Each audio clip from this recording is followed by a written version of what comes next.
Next ఎవరు మరి YS Viveka కేసుకు సంబంధించిన దాంట్లో కొన్ని పెద్ద తలల హస్తం ఉంది అని ఎప్పటి నుంచో డిస్కషన్ జరుగుతుంది. ఇక్కడ చూడాల్సినటువంటి కోణం ఏంటంటే వైఎస్ వివేకా హత్య కేసుకు సంబంధించి ప్రధానంగా ఇప్పుడు మొన్నటి వరకు A1 గంగిరెడ్డి, తర్వాత సునీల్ యాదవ్, దస్తగిరి, ఉమాశంకర్ రెడ్డి, తర్వాత శివశంకర్ రెడ్డి, భాస్కర్ రెడ్డి, అవినాష్ రెడ్డి, ఈ ఏడుగురితో పాటు ఈ కేసుకు సంబంధించి ఇక్కడ ఒక చర్చ ఏంటంటే వైఎస్ వివేకా హత్యకు సంబంధించి అది రాజకీయ ప్రమేయంతో జరిగినటువంటి హత్య.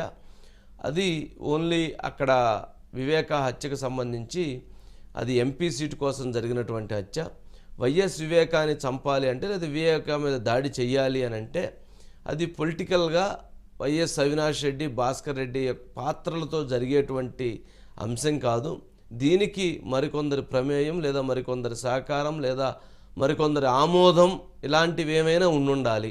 అలా ఉండాలి అని అంటే ఇప్పటివరకు ప్రతిపక్షాల ఆరోపణలు అన్నీ కూడా ఈ కేసులో ఎవరైతే జగన్మోహన్ రెడ్డి గారి పి అని భారతి గారి పి అని పిలిచిన నేపథ్యంలో విచారణకి వీరు అక్కడికి సమాచారం ముందు ఇచ్చారా లేదా తర్వాత ఇచ్చారా ఏంటి, అక్కడ అసలు ఆ ఉన్నటువంటి అంశాలు ఏంటి అనేటువంటి ఒక చర్చ నేపథ్యంలో ప్రతిపక్షాల ఆరోపణలు, ఈ చర్చ నేపథ్యంలో ఏమైనా అక్కడ వరకు ఆ నోటీసులకు సంబంధించిన ఆ సారాంశంలో కూడా మిగిలినటువంటి వారిని ఎవరైనా నోటీసులు ఈ విచారణకి పిలుస్తారా లేదా పోయిన స్టేట్మెంట్ రికార్డ్ చేసుకొని రావాల్సిన అవసరం లేదు. వాళ్ళకు ఉన్నటువంటి అధికారము అంటే ప్రోటోకాల్ సిస్టమ్ ఉంటుంది కాబట్టి వెళ్ళి స్టేట్మెంట్ తీసుకోవచ్చు. ఇట్లా ఏమైనా ఉంటుందా, ఏం జరుగుతుంది అని అంటే ఇది ఇప్పటికి ఎవరో ఇంకా క్లారిటీ రాలా. ఇక్కడ మనం గమనించాల్సిన అంశం ఏంటంటే సునీత వేసినటువంటి పిటిషన్లో తాను ఈ కేసుకు సంబంధించి జగన్మోహన్ రెడ్డి గారి ప్రమేయంతో ఈ కేసు ప్రభావితం చూపబడుతుందని చెప్పినటువంటి నేపథ్యంలో సునీత గారు చేసినటువంటి ఆరోపణ సుప్రీంకోర్టులో ఇచ్చినటువంటి అఫిడవిట్లో పొందుపరిచినటువంటి అంశంలో చెప్పారు. కావున ఎందుకు ప్రభావితం చేయబోతుంది అనేటువంటి అంశంలో కూడా ఈ ఫర్దర్ ఇన్వెస్టిగేషన్ జరగవచ్చు అన్నటువంటి అభిప్రాయాలు కూడా కలుగుతూ ఉన్నాయి. సరే, చాలామంది విమర్శలు చేస్తూ ఉన్నారు. అంటే భారతి గారు ఇప్పుడు లండన్ వాళ్ళ పాపల దగ్గరికి వెళ్ళినట్లున్నారు, వారు అందుకే వెళ్ళారు, 30వ తారీఖు లోపు నోటీసులు ఇస్తారేమనేటువంటి విమర్శలు కూడా చేస్తూ ఉన్నారు. సరే, ఇవన్నీ కూడా విమర్శలుగానే చూడాలి.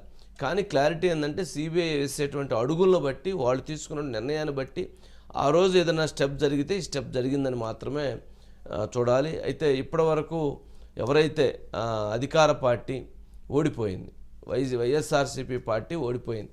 వైఎస్ఆర్సీపీ పార్టీ ఇప్పటివరకు చెప్తున్నటువంటి ఎలిగేషన్స్ రెండో పెళ్ళని లేదా సునీల్ యాదవ్ తల్లితో అక్రమ సంబంధాలని లేదా ఉమాశంకర్ రెడ్డి భార్యతో అక్రమ సంబంధాలని లేదా ఇంకొకటని అనేకమైనటువంటి లెటర్ దాపెట్టారని లేకపోతే ఫోన్ దాపెట్టారని ఆస్తి తగాదాలని లేకపోతే ఇట్లాంటి ఎన్నైతే చెప్పిందో ఇవన్నీ కూడా కాదు. ఈ కేసులు ఇవన్నీ కూడా అప్రస్తుతం. ఇవాళ మనం చూస్తే సుప్రీంకోర్టు ధర్మాసనం ముందు అవినాష్ రెడ్డి గారి కౌన్సిల్ లాయర్ కూడా రంజిత్ గారు కూడా ఈ ఆర్గ్యుమెంట్స్ చేయలేదు. ఆయన కూడా ఈ అంశాల గురించి మాట్లాడలేదు. ఎందుకు మాట్లాడలేదంటే ఇవన్నీ చెప్పుకోవటానికి సిల్లీగా ఉంటాయి. అందుకని ఆయన అక్కడ తన ఆర్గ్యుమెంట్స్లో ఎక్కడ ఈ అంశాలను పొందుపరచాల. వాళ్ళు అట్లాంటిది వచ్చినప్పుడు ఆ ఇన్వెస్టిగేషన్లో సిబిఐని అడుగుతారు ఏంటని, వాళ్ళు కాదండి అవన్నీ సంబంధం లేదు, ఇవన్నీ సంబంధం వీళ్ళకేనా అని చెప్పినప్పుడు ఇంకా స్ట్రాంగ్ అవుతుంది. అందుకని ఆ అంశాలను ప్రస్తావించాలి. అక్కడెక్కడ ఈ అంశాల మీద మాట్లాడారు. కావున ఈ అంశాలకు సంబంధించినటువంటి విషయంలో రేపు నా ముందు చెప్పినట్టుగా అది నైట్ అవుతుందా, రేపు ఉదయం అవుతుందా, రేపు సాయంత్రం అవుతుందా, ఎల్లుండి ఉదయం అవుతుందా, కానీ ఇకన ఆపటం అన్నటువంటిది ఎవరి తరం కాదు. మరి ఇప్పుడు వైసీపీ ఎంపీలు ఎమ్మెల్యేలు 7 జిల్లాకు సంబంధించినటువంటి వాళ్ళు మొత్తం మీద రిజైన్ చేస్తామన్నారు. వాళ్ళు రిజైన్ చేయటం అన్నటువంటిది జరిగిద్దా అంటే అది జరగదు. ప్రభుత్వం కూడా ఈ అంశం విషయంలో ఇప్పటివరకు మొండిగా వ్యవహరించి వెళ్ళింది.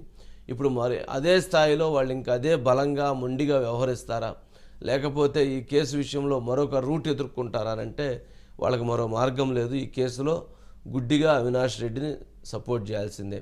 మనం వెళుతూ ఉంటాం కళ్ళు మూసుకొని, పడితే కుంట్లో పడతాం, లేదంటే మనం వెళ్ళిపోయి దేగుదానికి గుద్దుకుంటాం, లేదంటే గమ్యానికి చేరడానికి అవకాశం 1% ఉంటుంది. మరి అలా వెళతారా లేకపోతే కళ్ళు తెరిచి ఇందుట్లో వాస్తవాలను గమనించుకొని దీంట్లో యూటర్న్ తీసుకుంటారా అన్నటువంటిది చూడాల్సినటువంటి అంశం. దీనికి సంబంధించి